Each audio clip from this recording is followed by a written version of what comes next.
నేను ఇంతకుముందు ఇళ్ళల్లో పని చేశాను, సూపర్ మార్కెట్లో చేశాను. సూపర్ మార్కెట్లో చేసినాకనే కిడ్నీలలో రాళ్ళు వచ్చినాయి. ఒక నిలబడాలి, మన సబ్బింగ్ కానీ అవన్నీ ఇవన్నీ బాగా చేపించారు. ఇంకా అప్పుడు నడుము నొప్పి వచ్చింది. ఏందన్నా పోతే కిడ్నీలో రాళ్ళు ఉన్నాయి అన్నారు. అబ్బో అప్పుడు నేను వచ్చింది 10,000 అయితే అయింది 60,000 అయింది. ఇదేంది జీవితాంతం ఇదేనా సేవ అనుకొని ఇంకా ఇళ్ళల్లో ఇక్కడికే ఉన్నాయి. ఇళ్ళల్లో 2,000 3,000 ఇస్తారు.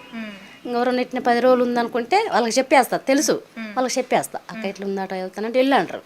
మళ్ళీ లేదు 10 రోజులు గ్యాప్ వచ్చిందనుకో మళ్ళీ వాళ్ళ ఇళ్ళకి వెళ్తా. అలాగా గడపకు వస్తాను. అంటే ఏదైనా సినిమాకి మీరు ప్రొడక్షన్ హౌస్ గురించి పని గురించి అని వెళ్ళారనుకోండి, మీకు మధ్యవర్తి అనేది ఎవరైనా ఉంటారు కదా, వాళ్ళు మీకు వచ్చే డబ్బుల్లోంచి వాటా అడగడం అలాంటి లేదు లేదు అలాంటివి ఏం లేవు. కానీ కొందరు ఏం చేస్తారంటే కంపెనీ ఇస్తుంది, మరి ఎందుకనో ఏమో కానీ కొంతమంది నేను ఎమ్మటి అడుగుతా, పని అయిపోయిందా, నాకు నెల ఆగాలంటే నాకు తెసేవాళ్ళు ఎవరు లేరు. నాకు నెల ఆగాలంటే ఇంటి రెంట్ ఆగదు, ఇంట్లో కొంచెం ఆ నుంచి కుడ్డి తెస్తా, దొరికిన పని దొరికిన నాళ్ళు కుడ్డి తెస్తా, దొరకనప్పుడు ఎట్లా చేత కాదు. నేను ఇవాళ పని లేదు, నాకు 10 రోజులు గ్యాప్ వచ్చిందంటే 2 3 రోజులు రెస్ట్ తీసుకొని తర్వాత మళ్ళీ గెలిచి వస్తా. నేను ఒక 10 రోజులు ఖాళీ ఉంటాను రావచ్చా అంటే వచ్చేసే అంటారు. పోగానే డబ్బులు అడగలేమని కదా, వీళ్ళు ఫోన్ చేసి తెస్తారు, రెస్పాన్స్ ఇవ్వరు. ఇప్పుడు అక్క ఖాళీగా నేను ఫోన్ చేసినా పిలుస్తుంది, డబ్బులు కావాలంటే నీదే తలకా నిప్పే అని అంటారు. ఈ అమ్మాయి ఎందుకు లేని ఇంకా చాలా వరకు చాలా వరకు ఫస్ట్లో బాగా చేసా పని. పవన్ గారితో బాగా నాగశౌర్య చేశా ఎక్కువ బాగా కంపెనీ. అతను అబ్బాయి పిలిచేవాడు, ఇద్దరు మనుషుల పని అది చేస్తుంది, మస్తు చేస్తుంది, ఎవరితో మాడబడదు, ఎవరితో సొల్లు కవర్లు ఆడదు, అది అని చేపించి కొన్ని అంతే. నేను నన్ను పొగుడుతా అంటే నాకు తెలియదు, చేసేదాన్ని. తర్వాత నా ఆరోగ్యం పాడైనాక ఇలాగ ఉంటుంది అందరు అమ్మలక్కలు పిచ్చి మొఖం దానా ఎవరైనా రూపాయి ఇచ్చిర్రానే ఇలా చేసావు, ఎవరన్నా బలక ఇప్పుడు ఎవరైనా పిలుస్తారా నిన్న అన్నారు. అంటే నాగశౌర్య కాకుండా ఇంకా ఎంతమంది హీరోలతో? శ్రీకాంత్ చేశాను, మన రవితేజ చేశాను, అవుడూర్లు పోయాను, గోవా, గుజరాత్, పవన్ కళ్యాణ్ గుజరాత్ పోయాను, పవన్ కళ్యాణ్ సినిమా, అనుష్కతో పోయాను, చాలా చేశాను. ఎలా మాట్లాడతారు మీతో హీరోలు ఎవరైనా? మంచిగా మాట్లాడతారు కానీ ఎక్కువ నేను ఇది చేయను. మామూలుగా వాళ్ళు అంటారు అసిస్టెంట్లు, మరి నన్ను గిన్నెలు గడిచాను పొగుడుతారో ఎట్ట పొగుడుతారో తెలియదు కానీ దక్క పుట్ట తీపిస్తామంటారు, సార్ పిలుస్తానంటారు. ఇంకో కొంతమంది ఏంటంటే తాగే వాళ్ళు ఉంటారు, లేడీస్ వల్ల మేము లేడీస్లే పోయి సుభద్ర నేను పిలుస్తారట అంటారు. ఇలా డబ్బులు ఇస్తారు, రేపు చిపుగా చూస్తారు, పోతే మీరు పోండి, నాకు వద్దు, నేను తెచ్చుకోను, వద్దు నాకు అని వదిలేసేదాన్ని. పని వారికే తమ్ముడా మీకు దయచేసి పోయే రోజు ఇస్తే ఇవ్వండి, అంతేగాని ఇద్దరికి ఇవ్వండి పిలిచి, అంతేగాని ఒకళ్ళ సాటుకు పిలిచి ఒకళ్ళని నేటికి పిలిచి ఇవ్వకాకండి. అట్లా నేను ఎక్కువ పోకపోయేదాన్ని, ఎక్కువ మాట్లాడను. ఆ పిల్లలు మాత్రం వస్తారు పొగిడేవారు. నేను అనే తర్వాత వీళ్ళు గిన్నెలు కడతానుగా మనం పొగుడుతారే, మనం ఎక్కువ ఎగరవద్దు, ఎగిరెగిరి పడకాక మనం బతకాలి, వాళ్ళ బతుకు వాళ్ళది మన బతుకు మనది, మనం బొంగొద్దు ఎక్కువ బొంగొద్దు అంటే మేమే తిట్టుకునేవారు. కొంచెం పవన్ గారు పెద్ద లేదు కొంచెం రెస్పెక్ట్కి ఇచ్చి మాట్లాడి పంపించేదాన్ని. ఇంకా చిన్న మీరు తీసుకోవట్లేదు చేస్తాం అలాగా తీసుకోండి, మేమే తీసుకోండి అంట. కోపం వస్తే కోపం రాక కూలుగా చాలా వరకు అయితే కూలుగానే ఉంటా, చాలా వరకు కూలుగా ఉంటా. ఒకసారి కోపం వచ్చి ఎవరైనా కసురితే కోపంగా ఉంటా, కానీ చాలా వరకు అయితే 100% కూలుగానే ఉంటా, చాలా వరకు కూల్గానే ఉంటుంది. అంటే ప్రొడక్షన్ హౌస్లో అంటే సినీ ఫీల్డ్లో, సినీ ఇండస్ట్రీలో ఎవరికైనా అమ్మాయిలకి వేధింపులు ఎక్కువ ఉంటాయి అంటారు, ఇబ్బందికర పరిస్థితులు ఉంటాయి అంటారు. మీరు ఎప్పుడైనా అలా ఇబ్బందిగా ఫీల్ అయిన సందర్భం ఏమైనా ఉందా? ఇంక చెప్తాను కదా, మొన్న వెళ్ళాను, ఇంకా చెప్పాలంటే ఆఫీసులకు వెళ్ళినాక చెప్తాను. అది ఇంకా నాకు అది డబ్బు రాలేదు, దాని నుంచి ఇంకా ఏం రెస్పాన్స్ రాలేదు నాకు. అతను కూడా ఫోన్ చేయలేదు, పిలిచి పంపించిండు. తర్వాత అతనికి నాకు కొంచెం చిన్న మనస్పార్థాలు వచ్చినాక నన్ను ఇట్లా అన్నాడు, ఊరుగానూరు వచ్చినా నేను ఇంటికాడ నా భర్త నా పిల్లగాని విడిచిపెట్టుకొని మరి ఏంటమ్మా అని అతను అడగాలి కదా. ఇప్పుడు అతను పంపిస్తేనే భరోసా మీద వెళ్ళాను. పని ఎంత పని అయినా ఒక పని రానామని పని వచ్చినామని చేయాలంటే నీకు పని రాదు అమ్మ, ఇది ఇట్లా అని చెప్తా. కుక్కర్లు పెట్టుకోవాలి, మెయిన్ డైరెక్టర్ గారు కానీ కెమెరామెన్ గారు కానీ ప్రొడ్యూసర్లు ఉంటారు కొంతమందికి, వాళ్ళకి అన్నీ డిబేట్ చేయాలి, నేను చేయాలి. ఆవిడ ఏం చేయాలి, మా అమ్మ మరి సుభద్ర తర్వాత నీ ఆడవిడ అయిపోయినాక నువ్వు అడుగంటే పీడపోయేది. అతను ఏదో చిన్న డిస్కషన్ చేసిండు, ఇంకా మాట ఏం వాళ్ళు నన్ను బూతులనలే, నేను బూతులనలే, నువ్వెంతో నేనెంత అన్నట్టుగా అతను మాట్లాడాడు. మరీ ఎట్నో మాట్లాడాడు శిబుకడను. అంతే ఇంకా నేను అనుకున్నాను, నేను నిలపరదాన్న, నాకు కూడా కార్డు ఉంది కదా, నన్ను ఇంతగా శిబుగా మాట్లాడతాను ఏంది తినే ముందు అని ఇంకా 2 3 రోజులు నేనే తింటా మానేసా, మంచినీళ్ళు టీలు అవి మానేసా. అక్కడ వాళ్ళు ఏం చేశారంటే అమ్మడోళ్ళు రొట్టెలు ఇచ్చేవాళ్ళు, జొన్న రొట్టెలు, వాళ్ళు కర్రీ చేసుకుని ఇచ్చేవారు.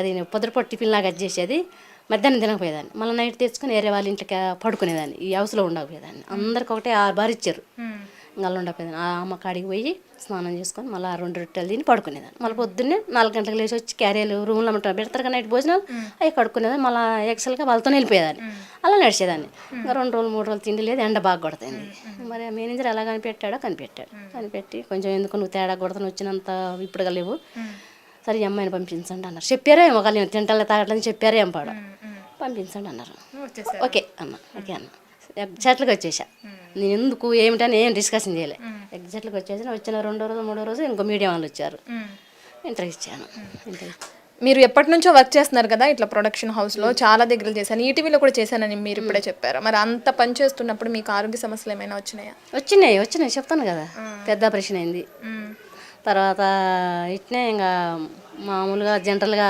ఎక్కువ షూటింగ్ నడవనప్పుడు బయట పైనకి వెళ్ళేదాన్ని ఇంకా ఇందులో సరిగా అలా టైం టు టైం తినాలంటే సిగ్గిడ్చి తినాలి ఎదిరియాలి నువ్వెంత నేనంత అనాలి నువ్వు కొంచెం నాకు మొఖమాటం ఎక్కువ కాబట్టి తినకనో తాగకనో గర్భసంచిపోయింది బరువులు మోసి వాళ్ళేం చెప్పరు కాకుండా ఒకటైనా బాబుకి క్యాన్ ఎడబెట్టమంటే కసురుతారు ఆ కసరటం ఎందుకు అదేందో నేనే పడతా తిప్పాలన్నట్టు డేట్లు వచ్చినప్పుడు క్యాన్లు మోసి గర్భసంచి పాడైంది తర్వాత కిడ్నీ రాళ్ళు వచ్చినాయి ఇంకా అంతమించి నాకు ఏ రోగాలు ఆపరేషన్ ఏం చేసుకుని బాగున్నా ఇప్పుడు 4 సంవత్సరాలు బాగానే ఉన్నా ఇప్పుడు ఈటీవీలో కూడా ఎన్ని సంవత్సరాలు పనిచేశారు కార్డు లేక 5 సంవత్సరాలు చేశా కార్డు లేనప్పుడు 1 సంవత్సరం 2 సంవత్సరాలు చేశా 100 రూపాయలు ఇచ్చేవారు రోజంతా చేస్తే నేడు 9ంటికి వచ్చేదాన్ని భోజనం డబ్బులు 50 ఇచ్చేవారు కార్డు తీసుకున్నాక 400 ఇచ్చేవారు మేనేజర్లు ఇచ్చేవాళ్ళు నాకు ఈ కార్డు తీసుకున్నా కదా మంచిగా పరిచయమైన మంచిగా అలానే ఉండనైతే నేను అనవసరంగా డబ్బులు ఆశపడి చిలుమలకు వచ్చా ఆరోగ్యం పాడు చేసుకున్నా ఇప్పుడు ఏంటంటే కొత్త వాళ్ళు వచ్చారు మంచి కొత్త వాళ్ళు వచ్చారు కుర్రోళ్ళు లేడీస్ కమ్మక్కాయి ఇప్పుడు నేను పాతదాన్ని ఇప్పుడు ఏంటంటే అమ్ముకు సూటుగా పోద్దామని ఎవరేమన్నా అన్నీ తెలుసు అంటారు కదా కుర్రోళ్ళు ఇప్పుడు అంత కుర్రోళ్ళు అంత నీలాంటి పిల్లలు అంత ఆంధ్ర పిల్లలు వాళ్ళు కమ్మక్క ఇప్పుడు మాలంటాను సరే పిలవట్లేరు నేనంటే నేను కలవట్లేదు జనాలు అలా కలవట్లేదు నాకు వద్దులే నాకు కూడా పెద్దగా ఉరక బుద్ధి కావట్లేదు ఎవరైనా తెలిసిన వాళ్ళు ఉండి పాత వాళ్ళు నా పర్వాలేదురని పిలిస్తే వెళ్తా తెలుసుకొని నా పని నేను చేసుకొని నైట్ ఉండని పగలు ఉండని ఈరోజు 4 గంటలకు బయలుదేరినా రేపు 4 గంటలకు కూడా వస్తా చేస్తా రై బగులు వండం వండేదాన్ని సుభద్రమ్మ కుక్కర్లు పెట్టంటారు సుభద్రమ్మ ఆ గిన్నె గడగంటారు టీ గిన్నెలు గడ అన్నీ చేస్తా అన్ని పనులు ఎంతమంది పిల్లలు మీకు నాకు ఒక బాబు మీ భర్త ఎలా ఉంటారు మీకు బాగానే ఉంటారు నేను చెప్తాను బాగానే చూసుకుంటాడు కానీ అంటే మీరు అవుట్డోర్ షూటింగ్స్కి అట్లా వెళ్ళినప్పుడు కూడా మీ ఇంట్లో నుంచి అమ్మని పిలిపించుకుంటే ఎందుకంటే భర్త ఉన్నాడు కదా కొంచెం మా భర్త బ్యాడ్గా మాట్లాడతారని మా బాబుకి తెలుసు ఇండస్ట్రీ అంటే మమ్మీకి తెలుసు మమ్మీ నువ్వు వెళ్ళి అంటాడు ఈ లోపల మా అమ్మని పిలుచుకుంటా వీళ్ళకి కొంచెం చేసి పెట్టుకుంటా చేయడానికి అమ్మని పిలుస్తా ఇంకా మొన్నటిసారి మాత్రం అమ్మ కూడా రానన్నది ఈ చికాకు మా భర్త చికాకు తట్టుకోలేకనే వెళ్ళా ఈ చికాకు ఇంకా అతను కూడా నన్ను చిన్న డిస్కషన్ చేసిండు నేను ఫీల్ అయ్యా ఇంత పని చేస్తాను నేను ఎండల మీరు కూర్చొని చెల్లులు అలా చూసుకుంటూ అన్నీ చూసుకుంటారు నీడలు కూర్చొని అయినా కూడా నేనేమన్నా మాకు మీకున్న తేడా ఎందుకు మమ్మల్ని లేడీస్లు అంత చిపుగా చూస్తారు ఇంకో కార్డు ఉన్నామైతే ఇద్దరం కలిసిమెలిసి మంచిగా నువ్వెంత నేనంత చేస్తా ఇప్పుడు నీకు 500 ఇచ్చి నాకు 1000 రూపాయలు ఇస్తే నా 500 ఇచ్చిన మనిషి ఎలా చేస్తుంది పని వాళ్ళకు కూడా తెలిసిపోయింది అన్నట్టు అక్క నువ్వు నేను చేసేది అదే పని నీకు 500 నాకు 1000 రూపాయలే నాకు 1250 నాకు అక్క అని అడిగింది ఆ అమ్మాయి అయితే మాకు కార్డు ఉందే మేము 3 లక్షలు 4 లక్షలు పెట్టి కార్డు తీసుకున్నాం మేము ఆ కార్డు అప్పు తీరాలంటే మేము జీవితాంతం చేసుకోవాలమ్మా ఇట్లా పోయిందే బెస్ట్ ఇదే బెస్ట్ అమ్మ నెలలు దొరికిన ఒక నెలలు 15 రోజులు దొరికినా ఒక 7,000 8,000 వస్తాయి సాలే అమ్మ ఇదే బెస్ట్ ఇది వద్దు మా పని వేస్ట్ అన్న ఆ అమ్మాయి చేసిన పనికి నన్ను కసిరారు ఇదా అది అన్నాను ఇంకా ఆ షీప్ ఇంతమందికి నాకు రెస్పాండ్ కాలేదు అండ్ అనుకో మళ్ళీ వస్తాను మీడియోలోకి మళ్ళీ ఫోన్ చేస్తా నేనే చేస్తా పవన్ గారికి ఎవరికో చేసి అది ఇంకా రచ్చ చేస్తా అతనికి బాగా సినిమాలు వస్తాయి ఇంకా మందికి నేను ఫోన్ చేయాలి నాకు డబ్బులు రాలేదు నువ్వు ఎలా ఉన్నామని అడగలేదు నేను కూడా కొంచెం పీన్లాడ ఉండి వెళ్ళిపోయా ఇంట్లో సొమ్ములు వస్తాం అతను కూడా డబ్బులు అడగలేదు పోయేటప్పుడు కూడా సుభద్రమ్మ నువ్వు ఇంకా ఖర్చులు డబ్బులను కూడా ఇవ్వలే నాకు పోయినాక కూడా ఎలా ఉన్నామని కూడా అడగలేదు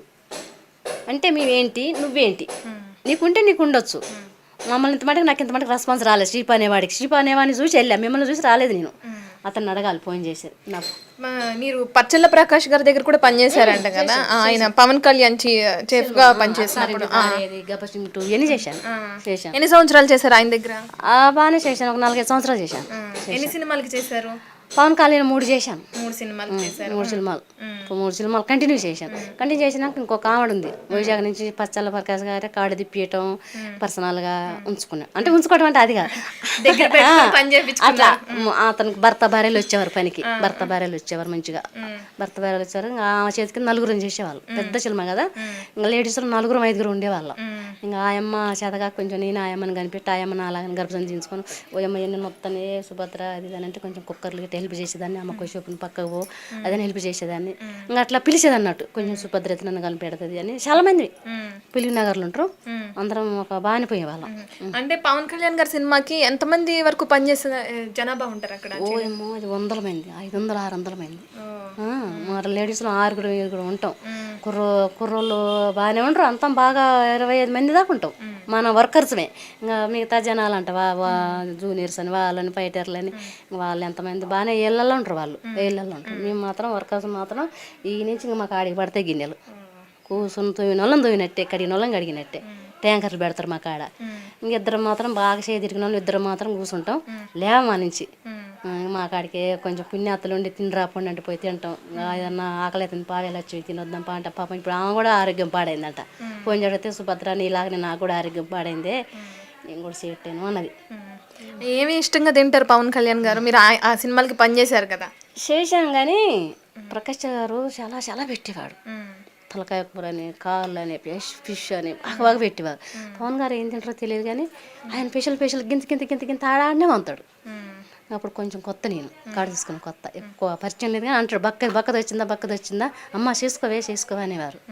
ఇంకా అలచ్చిబమ్మ అన్నామా ఉండి ఏందండి అన్ని చేస్తారు మనకు పని దండగా అది అని మళ్ళీ క్యారేజీలు రిటర్న్ వచ్చేయమాయి, అవి మేము తినేవాళ్ళం. అవన్నీ మేము తీసుకెళ్ళి రిటర్న్ వస్తే మేము తినేవాళ్ళం. అన్ని బోళ్ళల్లో పెడతాడు ఆడ. మరి ఆ బోళ్ళల్లో పెట్టిన ఎవరికి ఇస్తారో ఏం చేస్తారో తెలియదు, అవి మాత్రం ఆడ కుప్ప పెడతారు. అవి కడిగి వచ్చేదాన్ని, కడిగి మంచిగా నీట్గా చేసి మళ్ళీ ఎలాగొని అలా తూడిసి అన్ని అలా పెట్టి వచ్చేదాన్ని. ఏమన్నా సాయం అంటే మీకు ఇబ్బందికర సమయాల్లో ఎప్పుడన్నా పవన్ కళ్యాణ్ దగ్గర నుంచి ఏమైనా సాయం అట్లా? కానీ 2-3 సార్లు ఇట్నే కొత్తలా మరి ఎందుకైనాయో కానీ ఇట్నే అడ్డం పడ్డా ఎండల, ఇక్కడనే మన బూత్ బంగ్లా అడ్డం పడ్డా. ఇంకా అబ్బాయి ఇన్ఛార్జ్ ఉంటే రాజున్న వల్ల కావట్లేదు ఇట్లా వాంతులేదని అంటే కారు ఇచ్చి పంపించారు కానీ ఏమి ఇచ్చి పంపించలే. తర్వాత అసిస్టెంట్ ఏందక్క ఆగస్తంగా వెళ్ళిపోయాను ఏందక్క అన్నాడు. నేను లేచిన మధ్యాహ్నం ఇట్లా అయిందిరా అన్న. సార్ చెప్పాలా అన్నాడు. వద్దులే బాగోదు, మేము కష్టపడుతున్నాం కదా, వద్దు సార్కి చెప్పి అడుక్కునేంత దిగజారలేదు, నేను వద్దులేసాను అన్న. వద్దులేనా అన్న అంతే. చిరంజీవి గారితో కూడా పనిచేశారు కదా, ఆయన సినిమాలకు కూడా పనిచేశారు కదా. చేశాను. ఆయన ఎలా మాట్లాడతారు మీతో? మాతోనే ఏం లేదు, అందరిలాగానే చూసేదాన్ని. అందరు బెదిరిపోతారు, కొడతాడా మనని. చిరంజీవి మాత్రం పేసుకు ఎదురుపెట్టేదాన్ని. మాట్లాడారు ఎప్పుడన్నా? పెద్దగా ఏం మాట్లాడలే కానీ చూస్తూ వెళ్తాడు.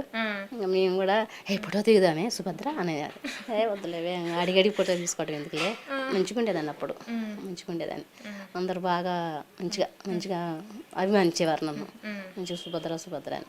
తర్వాత నేను పెరిగిపోయింది ఎక్కువ. అప్పుడు నేను కాడ తీసుకున్నప్పుడు ఇంత లేదు, ఇప్పుడు పెరిగిపోయింది.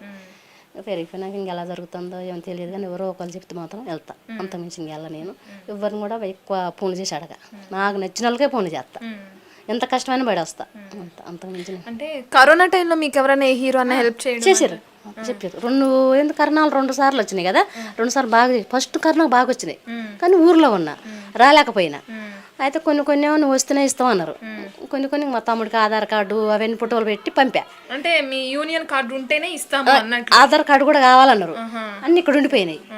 అయితే మా బాబు మంచిగా ఫోటోలు ఐడియా పెట్టుకున్నాడు. ఐడియా పెట్టుకుని మా తాళాలకి ఇట్లా అందరూ నా దగ్గర ఉండిపోయింది. తమ్ముడు ఏడు ఉండిపోయినా, నేను కొత్తవాళ్ళు ఉండిపోయినా. ఇట్లా అందరు ఫోన్ చేసి చెప్తారు, చిరంజీవి గారు పవన్ కళ్యాణ్ గారు ఆఫీస్కి పంపట్టారు, వాళ్ళని అసిస్టెంట్ని పెట్టి పలానా అడ్రస్లు పెడతాను, మా కార్డు పంపింది అనుకో, నేను మా జనాలను పెట్టి ఇస్తారు. మా తమ్ముడికి అడ్రస్ చెప్తే ఇచ్చారు చాలా మస్తు ఇచ్చారు. కింటాల అంది సాయాలు అందినాయి.